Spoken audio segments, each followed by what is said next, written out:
Assalamualaikum warahmatullahi wabarakatuh. Selamat pagi, siang, dan malam. Yang saya hormati, Ibu Dr. Sri Utami Handayani, STMT, selaku dosen pengampu mata kuliah Mekanika Fluida. Pada kali ini, saya, Rasya Fasyafik, dan rekan saya Perkenalkan, nama saya Zaki Fajri Nilai. akan mempresentasikan tentang rotameter. Nah, jadi prinsip kerja rotameter itu adalah mengandalkan hukum fisika dasar. Jadi rotameter itu mengandalkan hukum fisika dasar. Jadi ketika cairan atau gas mengalir dari bawah tabung ke atas, fluida tersebut akan mendorong pelampungnya ke atas. Nah, pelampung tersebut akan berhenti dan stabil pada titik tertentu ketika gaya dorongan fluida dari bawah seimbang dengan gaya gravitasi yang menarik pelampung ke bawah. Nah, ini dia. Jadi gaya yang nolak ke atas nih sama gaya yang menarik ke bawah tuh seimbang. Di situ dia bakal nemu titik keseimbangannya. Oke. Nah, selanjutnya, teori mekanika fluida yang relevan dengan rotameter. Yang sudah disebutkan oleh rekan saya tadi, yang dimana pada saat equilibrium atau pada saat keseimbangan, Fg sama dengan Fb ditambah Fd. Yang dimana Fg itu weight of the float, yang berat si float ini. Terus untuk Fb itu buoyancy of the float, gaya apung. Ini hukum Archimedes ya. Dan Fg itu drag force atau gaya hamba. Nah, untuk rumus-rumusnya, ini seperti ini. Dari rumus masing-masing gaya, itu nanti tinggal dimasukkan aja ke persamaan Fg sama dengan Fb tambah Fd ini. Sudah dimasukin semuanya, ini disubstitusikan saja, seperti ini, sampai nanti hasilnya mendapat V fluida sama dengan akar 2 V float dikali G dikali rho float dikurang rho fluida dibagi C D dikali A float dikali rho fluida. Untuk ini untuk rumus velocity of fluid atau kecepatan fluida. Nah, kita juga bisa mencari volumetric flow rate, yaitu volume dari si fluidanya dengan menggunakan persamaan kontinuitas. Yang dimana persamaan kontinuitas itu Q sama dengan A dikali V. Nah, untuk A-nya ini dikali dengan V float. V fluida, sorry. Yang dimana rumusnya seperti ini nanti kita masukkan aja rumusnya ke dalam persamaan kontinuitas. Nah, ini seperti ini untuk menghitungnya nanti. Oke. Selanjutnya ke cara kerja rotameter. Pertama, fluida masuk ke dalam tabung. Cairan atau gas masuk melalui bagian bawah rotameter menuju tabung yang berbentuk meruncing atau tapered tube. Nah, jenis fluida yang dapat diukur adalah liquid dan gas. Yang kedua, fluida mengangkat pelampung atau float. Aliran fluida memberikan gaya ke atas pada pelampung yang berada di dalam tabung. Case-nya untuk cairan itu pelampung naik karena pengaruh kecepatan aliran dan gaya apung.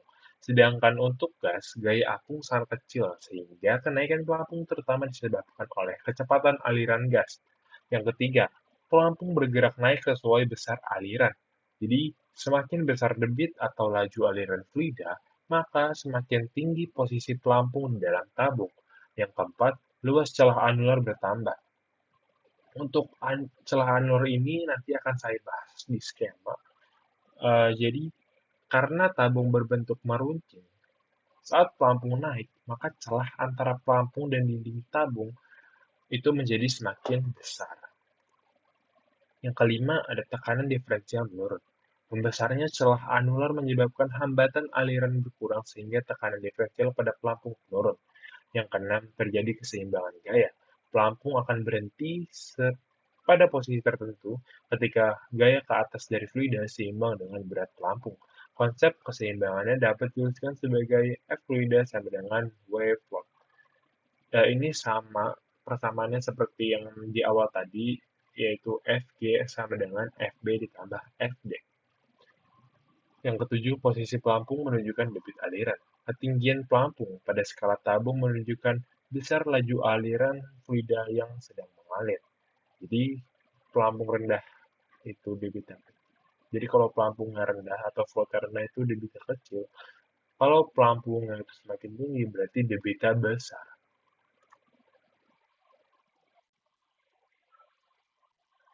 Nah, ini ada skemanya.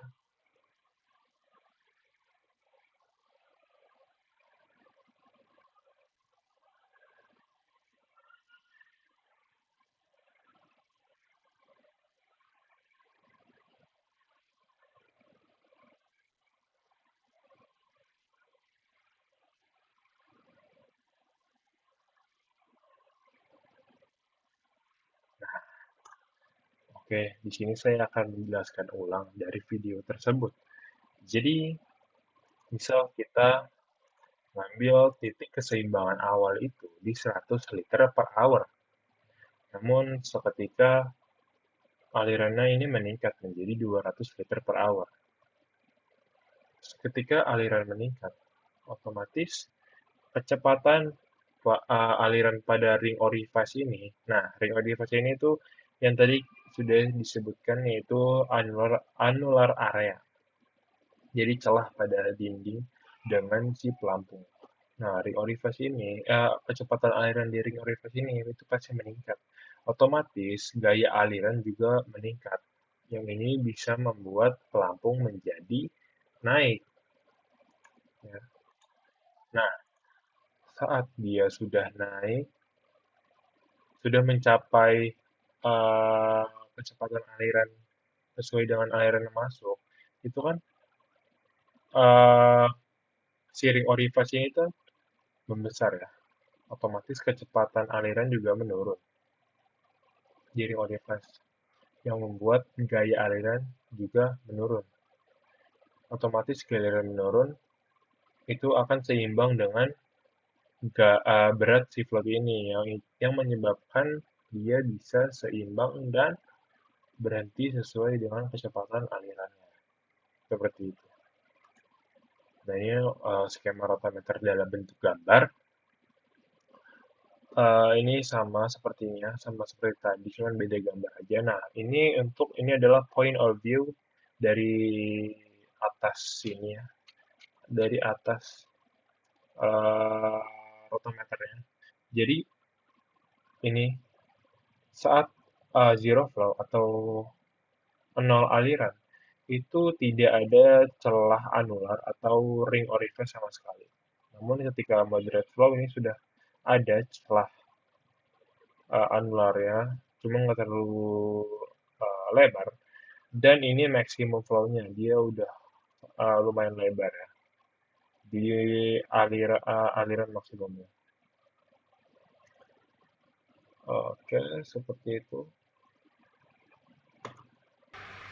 Nah, jadi ini adalah bagian-bagian dari rotameter. Yang pertama itu ada connection pip. Yang ini. Bagian ini merupakan saluran masuk dan keluar fluida yang dihubungkan ke sistem perpipaan. Nah, yang kedua itu ada O-rings. O-rings ini adalah cincin karet penyekat. Ini O-rings. Nah, yang ketiga ada tube atau tabung. Itu tabung transparan berbentuk kerucut nih. Yang ini tabungnya. Yang keempat itu ada float atau pelampung. Ini pelampungnya nih. Pelampung adalah komponen utama yang bergerak akibat aliran fluida. Nah, gini, jadi dia nanti ada air masuk dari bawah, terus float ini yang ping-ping ini bakal tarik ke bawah oleh gaya gravitasi, dan air yang masuk dari bawah akan menolaknya ke atas. Nah, terus ada skala meter, itu skala pada tabung, skala meter lah ini, skalanya yang ini kalau langsung. Yang ke-6 itu ada mark, adalah garis tunjuk pembacaan pada float. Ini garisnya nggak terlalu kelihatan, tapi ini dia. Yang ke-7 itu ada guide rod atau batang pemandu. Gear Auto ini dia tempatnya tempatnya Mark yang ini. Kalau misalnya di benda kerja langsung tuh yang ini dia, yang garis panjang atas. Yang ke-8 itu ada nut atau pengunci, jadi dia tuh nut tuh di bawah ini. Yang ke-9 itu ada TDC, top dead center, yaitu posisi batang maksimum float naik. Dia ini posisi maksimum dari floatnya itu naik di sini nih. Kalau dilihat langsung kalau dilihat dari gambar, dan kalau dilihat langsung dia bakal ada di titik ini. Nah, yang kedua itu adalah BDC, itu posisi batas minimum float turun. Kalau ini kan kita bisa langsung nih BDC yang mana, yang itu yang ini, yang ada ping-pingnya ini. Yang ke 11 itu ada D1 atau diameter bagian bawah tabung, dan panjang total ukuran. Jadi panjang totalnya berapa. Ini contoh gambar dari rotometer yang udah kita temukan di pasar. Nah, ini dia floatnya, pelampungnya. Ini tadi batang pemandunya yang ini sebelah sini. Ini ada skalanya. Ini pipa bawahnya atau diameter yang bawah, diameter atas. Ini daftar referensi yang kita gunakan. Sekian dan terima kasih.